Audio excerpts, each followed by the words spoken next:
Okay, so welcome back to Voices in Health and Wellness, the show where we speak with leaders reimagining the future of care, well-being and community impact. I'm your host, Andrew Greenland, and today I'm really thrilled to be joined by someone who's truly on the front lines of compassionate, tech-enabled care. Tamsin is a driving force at Avanti Home Care, a company that blends high-quality in-home support with thoughtful innovation. At a time when the care sector is under more pressure than ever, Avanti is standing out not just by delivering vital services to those who need them most, but by building a model that's both human-centered and operationally resilient. In today's conversation, we'll explore what it takes to lead in modern healthcare landscape, the challenges of scaling with integrity, and how leaders like Tamsin are navigating the balancing act between personal connection and digital transformation.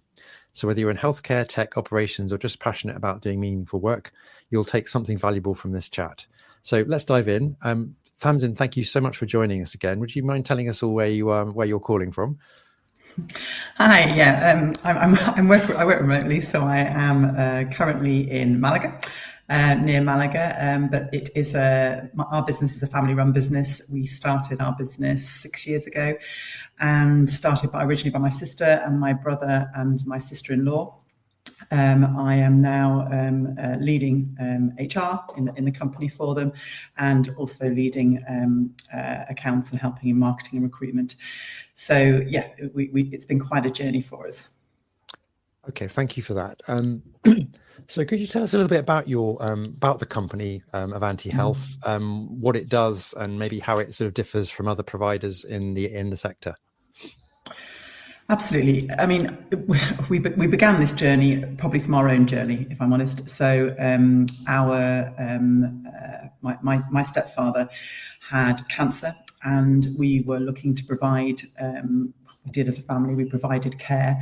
My sister was working in the health and social care arena, which was incredibly helpful, and she was absolutely fundamental in providing care for him. And I think what we learned very quickly, and it was a very long journey, it was a very drawn out journey, I'm afraid. But what we learned very quickly was that individualized care and finding carers who would care for our family member in the way that we would want our family member cared for was very difficult. So our marketing journey really began there with our own journey. Interesting. So what were you sort of seeing as the kind of the gaps that you wanted to try and fill by creating something new and a little bit more personalized? What were the main things that you didn't like about what was out there for your relative? I think a very generic approach. So there was a generic approach to what one person needs if they are in palliative care, what equipment one person needs if they're in palliative care, what timings, even down to the timings of care calls. You know, lots of care companies they can only manage to offer very structured timings. You know, we understand, and we have to do a similar thing in terms of rotas, but to be as flexible as you possibly can with that one individual's personalized journey. So we were struggling to get that flexibility and that support that my mum definitely needed at the time, and tailor that care really to my stepfather's needs. Interesting. And how have you sort of gone about doing that? You know, you've kind of changed the model, shaken things up a bit. How have you managed to achieve all those things that you saw as missing from other providers? Well, I think, I mean, I know that was very much the start of our very first marketing campaign. And I say marketing campaign, we initially have been a large provider for Derbyshire County Council. So actually we didn't need to market in the initial instance, although we do also provide private care, and we always have from day one. But it started with us just looking at that very specific journey that my stepfather had been through, identifying the gaps, using my sister's knowledge. She'd been in health and social care, she'd worked in care homes, as well as she was managing a care company for another provider in Derbyshire, and really looking at what she'd seen in her time through, as well as thinking about what we would want to provide differently for my stepfather had we been able to say somebody, right, we need this and we need this and we need this. Actually identifying a list, a very specific list actually it began with, of everything that was needed and everything that we didn't have, I think. Amazing. So what does a typical day look like for you at the moment? I know you mentioned some of the roles that you have, but how does that pan out in terms of your day? I mean, I guess there is no such thing as a same day in this kind of industry, but I just want to get some sense of what your day looks like in this role. No, I mean, my day, I mean, being HR, obviously my focus is entirely on staff and staff wellbeing. And that's really important to us as a company. So we also, when we market for recruitment, we market ourselves as a family company. We market ourselves as joining the Avanti family, and we use that phrase throughout our company. We are not at the level that we are corporate. We haven't adopted corporate models within our company, and we're trying to take a personalised approach with our staff as well. So we don't necessarily offer some of the larger things and the larger wellbeing stuff that larger companies might offer. So, for example, gym memberships, private healthcare, etc. But what we do offer is a one-on-one appraisal approach.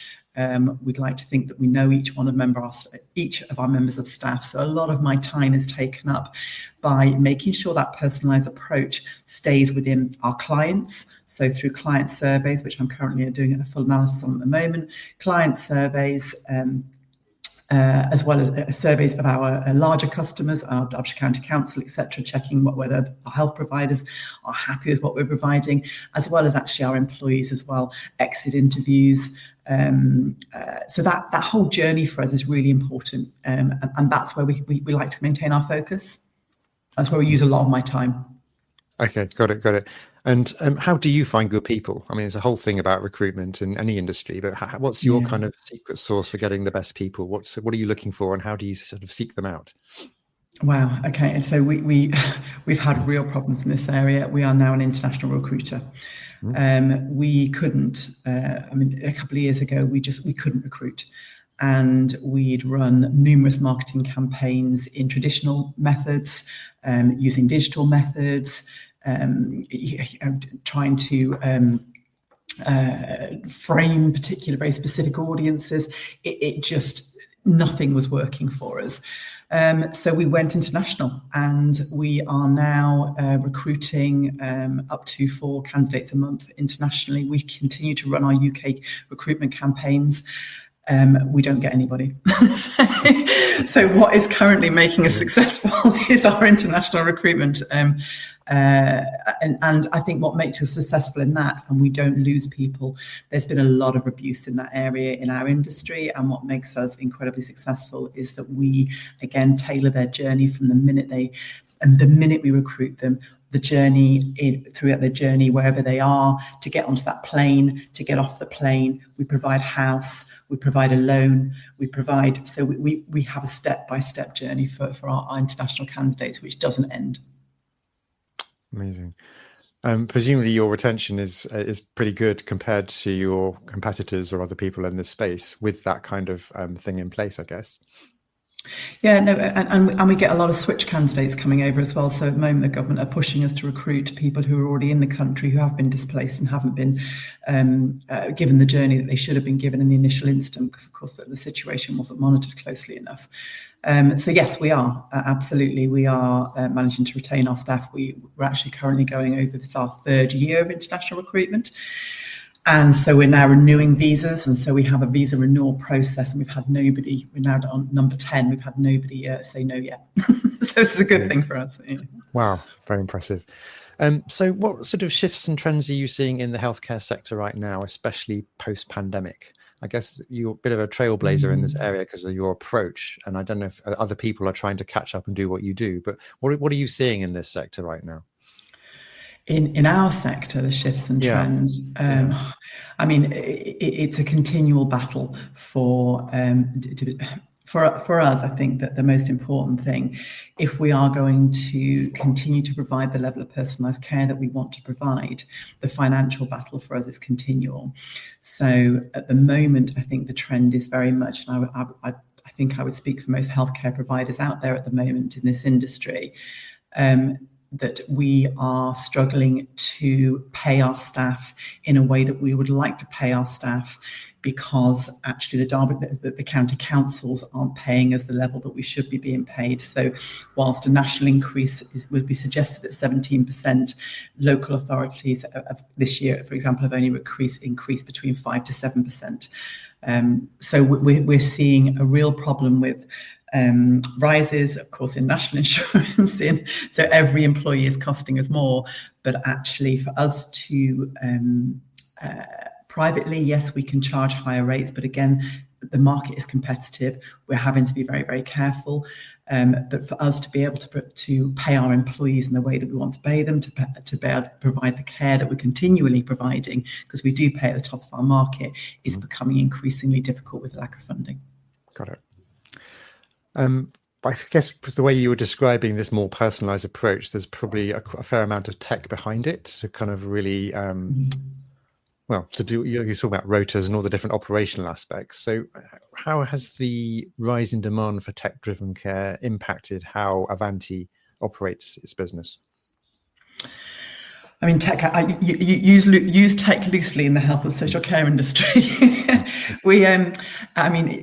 Platforms, absolutely. So we are using, if we're talking about software platforms and making ourselves far more efficient in our approach to rotas, then absolutely, then we are having to use. So clearly getting costs go up. But I think one of the key things for us has been our training. So we will have our own training centre. We don't outsource training unless we are looking to unless employees are looking to increase their qualifications up to a level 5, which would make them a registered manager. So for us, our training centre has been highly effective in making sure that we are delivering that personalised approach, because we have a lot of our carers may well have, a lot of them, obviously they're international now, but even when we were recruiting UK, they might not have been in care before, so we would take people who possibly have got no experience at all in care. And therefore, for us to train from the minute they walk through the door in our values, and our values we hold very close to our heart, I think it's been at the core of our success of being able to make sure that journey remains solid through our company. Brilliant. So what's kind of working well for you and the team at the moment in the business and the kind of the healthcare landscape, home care landscape, I should say?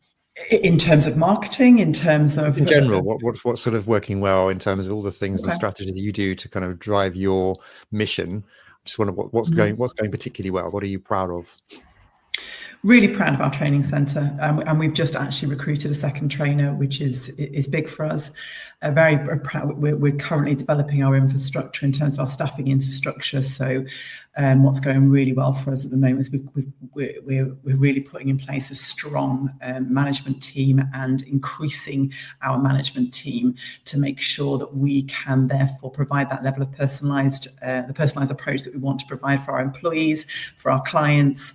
And also, I think I would put into that, in terms of success, it's the standard of staff that we have. I think this is one of our biggest success. We lean very heavily on our staff in terms of, and I don't mean lean in a negative sense, I mean we rely on them to provide provide the values that we hold very dear to us and very close to us.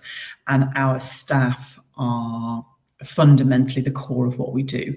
And our CEO works very, very, very hard behind the background to make sure that every year our staff are given a pay rise, and every year our staff are given benefits that maybe other providers wouldn't give, because we work in an industry whereby, we're in a minimum wage industry.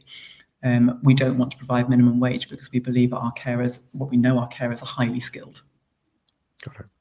And then so the opposite of that question is, what are the kind of sticking points at the moment? I mean, I think you alluded to sort of government funding as being perhaps one thing, but are there anything else that are sticking points in your operation? Yeah, I mean, definitely government funding. That's an ongoing issue through the whole of health and social care, and the lack of recognition. I think that carers get. It is a very, very skilled job. It's a highly skilled job. So the government are out there and they're creating what they call, which is great, a care workforce pathway. So they want to upskill all carers so they get to a certain level. but actually alongside that, there's no money to go with that. So you're not encouraging people to come into the care industry and want to be upskilled, because if you're upskilling somebody, then let's pay these people as if they are the skilled individuals that they are going out into the community. So definitely funding is a huge issue for us. And I think the other issue it does continue to be recruitment. You know, even though we're recruiting internationally, most of our recruitment has come from African countries. We are struggling now to knock on the door and to find a way in to knock on the door into countries. For example, we know there's lots coming in from Philippines, even the European countries. You know, we're struggling to get our foot into the door. India, into some of the. A lot of recruitment happens around India. And I think, of course, the changing nature, you know, the last government recognised there was a healthcare crisis. Then, so we were allowed to internationally recruit. The bureaucracy surrounding that failed, and it failed huge amounts of individuals. So now what they're trying to do is they're trying to say, okay, let's close the doors, let's stop a level of international recruitment, and let's get recruiters to recruit everybody, the people that we've already got in the country. But actually, the bureaucracy surrounding that is incredibly difficult to navigate. So you've got a block on saying, no, you can't recruit anymore there, but actually, for us to be able to recruit anybody from this pool, we can barely even get near it because it's tied up in so much bureaucracy.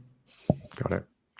I guess you have a fairly big operational role in this business, and obviously HR and recruitment is one of the things that you drive. What do you measure? What are your sort of metrics and outcomes that you look for in this business to kind of get a sense that you're moving in the right direction and kind of keeping track of what's happening in the organization? What do you look out for? I mean, obviously massively data driven. And our CEO would be far better placed to answer this question. She spends a lot of time in the background, analysing all of our metrics down to how many people are knocking on our door, as well as we also have a chief operations officer. She's also one my sister-in-law, one my daughter, but they spend the majority of their time measuring our metrics in terms of like where are we missing, why are we not getting any clicks from India, from the Philippines on our website, why are we not getting private customers currently from a really quite wealthy area that we know we'd like to dip into, because we're not managing to get the work out of Derbyshire County Council that we were before, and Derbyshire County Council are giving more and more work to NHS providers and less to private providers. So we are constantly, we're measuring every, but I think the main one for us at the moment definitely is our recruitment and our client base. You know, how are we going to get more clients through our door? And they're spending a lot of time focusing on those metrics and what the trends are out there, because we still use some incredibly traditional marketing strategies. You know, we're still using print in magazines because people in doctors and people in old people's homes pick up magazines, you know. So we're still using some very traditional methods, as well as trying to drive a more digital method as well. Is that what, so in terms of things you might be trying to focus on improving, that's one of them, really, more clients through the door and using more innovative digital methods? Is that kind of what the direction that you're trying to take to get more people in? Absolutely. We probably are. So we've actually just appointed a new people development manager, which is exciting for us, and they're going to be starting in July, because we really do need somebody to focus even more in detail, we think, on our digital methods of marketing in the local area. We work in our two care offices are in two quite low socioeconomic areas. So to reach those our target markets in terms of marketing, we still haven't found the best way. You know, we are stumbling around here and there, and we're managing to get enough work through the door. But in terms of a streamlined approach, we're finding it hard. We're finding it hard to find those client areas, to find those private clients, which is where we need to kind of diversify into now, and to find the marketing strategies that are going to work to find us that. Like I say, we've spent quite a lot of money on traditional methods. Probably we spend a lot of money on our website, and obviously we monitor that really, really closely. Social media is not something we've done massively. We use it more as a celebration of our carers and a celebration of what we do. And we know that we've got areas for development there. So I think that's going to be our focus moving forward. Got it. So where do you see Avanti in the next sort of 6 to 12 months? Have you got any major initiatives on the horizon other than some of the things you've talked about on this call in terms of sort of HR drives and marketing? Anything you're particularly looking to achieve with the company? I know what my CEO would say. She's saying, so I'm running a successful business is no longer a charity. No, no. She, in terms of, we want to grow, we want to develop. Yep. We know that good health and social care providers, there are lots and lots of providers who have gone under for reasons that some through absolute lack of government funding, others because they should have gone under because the level of care they're providing is just not up to scratch. What we'd really like to see is a standardised level of care across the health and social care industry. So actually there are lots of high-level providers. We believe we provide care at a higher level.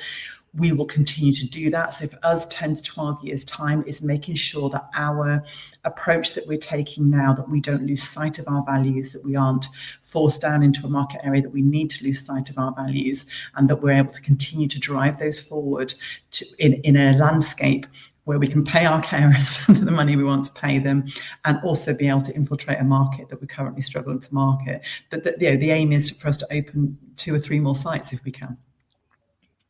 Oh wow! So, what kind of areas or geographies are we talking about? So we're currently in Ilkeston and Ripley. Mm-hmm.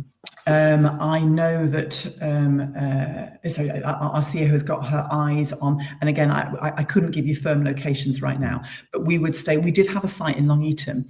Our training house is now in Long Eaton. We found that we struggled with the market in Long Eaton, so we couldn't actually, that's not an area we'd go down. But are we interested in potentially branching out into Nottinghamshire? Absolutely, maybe across into the border of Leicestershire, working with other care providers other than just Derbyshire, because it's proving for us extremely, just slightly more tricky. We need to diversify. So yeah, looking around the borders, that's where we currently are. Got it. So if you've got a magic wand and you could solve any particular challenge in the business at the moment, what do you think that might be? I mean, you may have alluded to a few things on this call, but is there giving the opportunity to kind of funding, definitely funding. Mm-hmm. City councils being absolutely tied up in systems and bureaucracy and not being able to get work out the door quickly enough. So there being lots of elderly people out there, disabled people who are not receiving the care that they need, because their systems are just not working effectively. And yes, funding, definitely the work, and marketing, finding the right way to market for us, I think really is, and we're hoping, like I say, that we've got somebody new starting, who's really going to kind of diversify us in that area.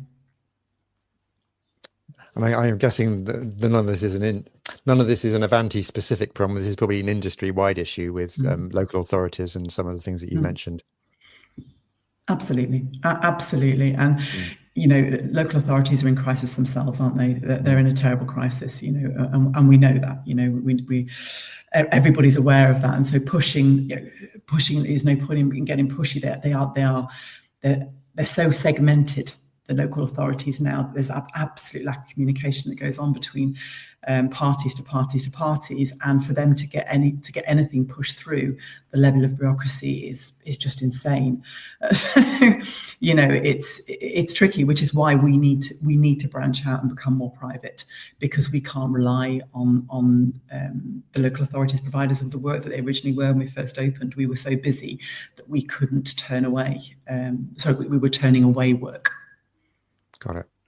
Tamsin, this has been an incredibly insightful conversation. Thank you so much for your time and joining us today. Really interesting to hear about the company, your ethos and where you're going, and how you're really trying to do something a little bit more different, personalized, and really looking after your staff. I think it's very impressive what you've managed to achieve with you and your family members and within the company. But thank you very much for your time today and giving us these really interesting insights into the care sector.